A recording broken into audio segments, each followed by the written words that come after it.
Bismillahirrahmanirrahim. Assalamualaikum warahmatullahi wabarakatuh.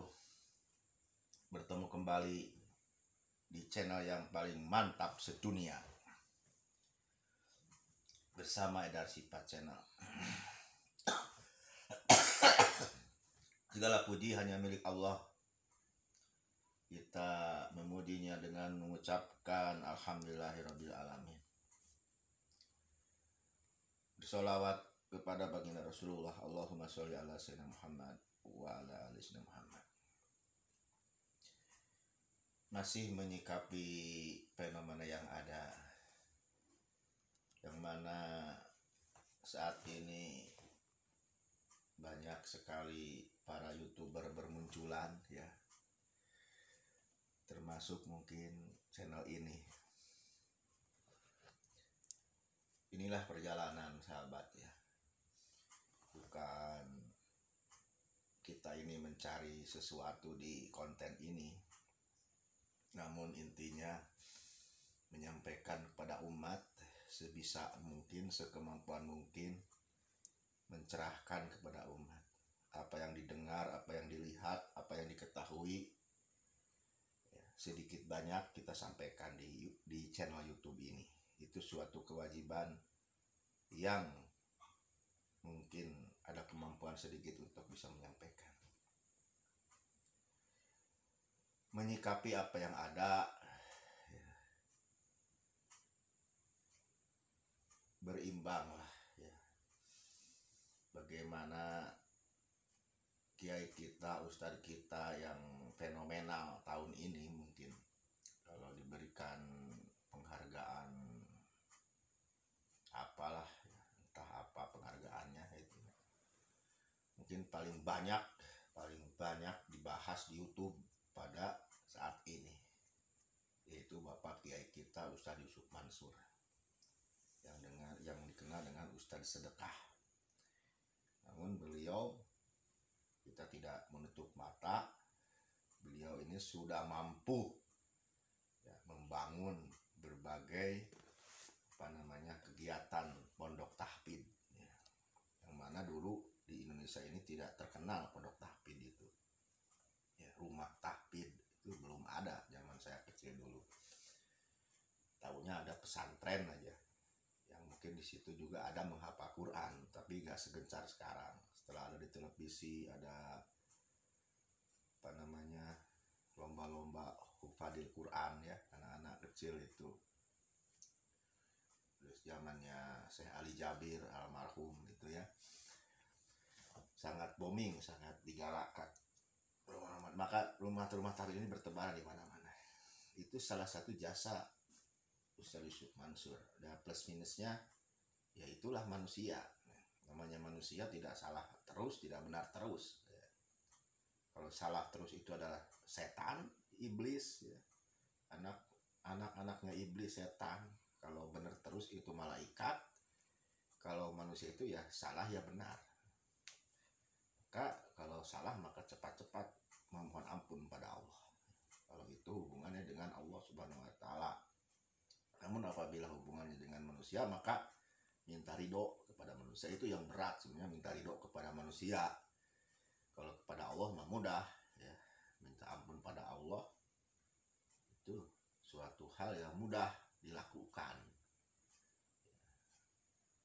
Malam-malam nangis, di saat sholat, di saat sendiri, apalah itu, kita mohon ampun pada Allah atas dosa-dosa kita, itu mudah untuk disampaikan. Namun kepada sesama manusia ini yang kadang kita berat, ya, dengan ego, dengan baju kebesaran, dengan mungkin seorang suami kepada istrinya, seorang bapak kepada anaknya, itu berat, ya. Apalagi mempunyai kedudukan yang tinggi, populer dan lain sebagainya, itu akan berat. Namun seharusnya kalau ingin mau menjadi manusia, ya, yang wusul ilallah, ya, mengenal Allah, mengenal Rasulullah, mengenal agama ini, maka tidak ada itu berat-berat, ya. Tundukkan hawa nafsu, ego kita tanggalkan, baju kebesaran kita tinggalkan, minta maaf kepada manusia. manusia. Maka kembali lagi, saya mengamati, mendengar ya, setiap saat, setiap waktu itu saya lagi senang, lagi suka mendengarkan para ustadz ya, para wartawan dan channel-channel yang membahas Yusuf Mansur. Di antaranya ada Pak Darso Alif, itu pernah ketemu dengan saya ke Tasik ini, saya yang menjemput beliau waktu silaturahmi di Tasik dari Garut. Lalu Pak Ustadz Tarbini ya, Sobirin LCMA ya, yang ada di Jakarta. Beliau sangat semangat ya, bahkan punya buku-bukunya membedah ya, membahas Ustadz Yusuf Mansur. Dia TV banyaklah ya, bermunculan channel-channel, dan alam mungkin penyukanya banyak ya, karena lihat viewernya, lihat subscribernya banyak ternyata. Nah, saya bukannya ikut-ikutan ingin subscriber, enggak. Saya cukup aja hidup saya seperti ini. Saya berdaulat. Saya hanya seorang pengembara di dunia ini ya, mengembara ke sana ke sini. Saya banyak silaturahmi, banyak ketemu dengan orang apapun saya temui. Cuman kondisi sekarang saya tidak bisa jauh-jauh bersilaturahmi, hanya di seputar Tasik, Ciamis, paling ke Garut, ke Banjar, Pangandaran, paling jauh sekitaran situ aja. Jauh-jauh nih kondisi sudah agak melemah.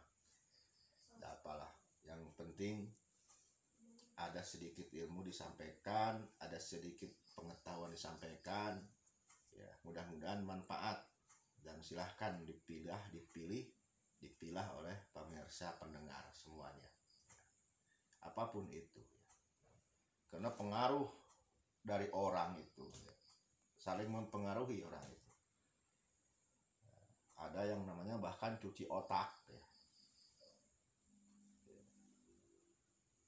Al-Quran yang kita pelajari ya, kalau kita mendengarkan Al-Quran, bacaannya yang enak, yang bagus, itu kita akan terlarut ya, karena itu kalam ilahi disampaikan oleh seseorang yang fase, yang mahrojul hurufnya fas membacanya. Kita dengarkan, kita akan terlarut, kita akan menikmati ayat Allah. Itu manusia itu ciptaan Allah, diberikan oleh kemampuan oleh Allah, retorika, pembicaraan dan sebagainya. Kita pun akan bisa menikmatinya, karena itu adalah ciptaan Allah Subhanahu wa Ta'ala. Sama-sama ciptaan Allah Subhanahu wa Ta'ala ya. Itulah sebagian kenikmatan Allah Subhanahu wa Ta'ala yang diberikan kepada kita lewat mata, lewat telinga mendengar, ada hati yang merasa. Di sini depan ini ada otak ya, otak depan, otak belakang, memori menyimpan di sini. Maka kita lihat kalau orang-orang yang punya ilmu itu, yang mungkin seperti kuda lumping itu si dukunnya itu yang memasukkan ilmu kepada kuda lumping itu biasanya ditiupnya lewat mata. Kalau nggak mata lewat telinga, kalau lewat telinga lewat otak depan. Disembuskan si jinnya itu biar masuk, sehingga si kuda lumping itu mengikuti gerak-geraknya jinnya tersebut. Itu bahaya ya. Kita ini punya mata, punya telinga, punya otak ya, yang bisa menyerap, disimpan di memori. Maka seraplah yang baik-baik, dengarlah yang baik-baik ya. Karena kalau kita terlalu banyak mendengarkan yang jelek, maka memori ini akan menyimpan hal-hal yang jelek ya. Minimal ilmu ya. Maka saya punya guru ya, mengatakan kepada saya, "Nak, apabila kau keluar rumah, pulang ke rumahmu ya. Pulang itu kalau tidak dapat uang, dapat ilmu." Nah, intinya kalau keluar rumah itu kita ini mencari ilmu. Kalau tidak mencari ilmu, mencari uang gitu. Jadi tidak ilmunya bertambah, uangnya bertambah. Salah satunya ikhtiar mencari harta. Mencari harta kan juga ibadah ya. Kalau caranya benar itu ibadah. Maka muslim itu harus betul-betul dalam mencari harta itu yang benar, karena ibadah gitu. Begitu. Jadi pembicaraan ini kita kerucutkan lah. Di saat-saat seperti ini ya, maka benturan demi benturan yang ini mempunyai kerugian mungkin di satu sisi dengan ajarnya Kiai Ustadz Yusuf Mansur ini menggalang sedekah, menggalang investasi, sehingga yang rugi ya otomatis lah ingin uangnya kembali, menuntut terus dengan caranya ya, itu hak-haknya, itu sah-sah dan itu memang seperti itu ya. Dan pihak Ustadz Yusuf Mansur juga hanya bijaksana bagaimana menyelesaikan masalah-masalah yang terjadi, karena jejak digital itu sekarang diungkap ya banyak sekali ya. Inilah mungkin salah satu yang bisa disampaikan. Intinya marilah kita banyak-banyak introspeksi diri ya, karena umur ini tidak tahu kapan kita diambil oleh Allah Subhanahu wa taala. Maka yang mempunyai masalah-masalah dengan saudara-saudaranya, maka segera diselesaikan sebelum umur ini diambil nyawa oleh yang punya Allah Subhanahu wa taala. Segera selesaikan, tunaikan. Ya, mudah-mudahan semua sehat ya, dan dukung ya channel ini agar bisa terus berdakwah, menyampaikan kebenaran, membina umat, membantu umat ya. Mudah-mudahan kebaikan kembali kepada orang-orang yang telah membantu kami ya, bersimpati kepada kami, berempati kepada kami, mendukung dakwah kami. Ya, segitu dulu. Wabillahi taufiq wal hidayah. Assalamualaikum warahmatullahi wabarakatuh.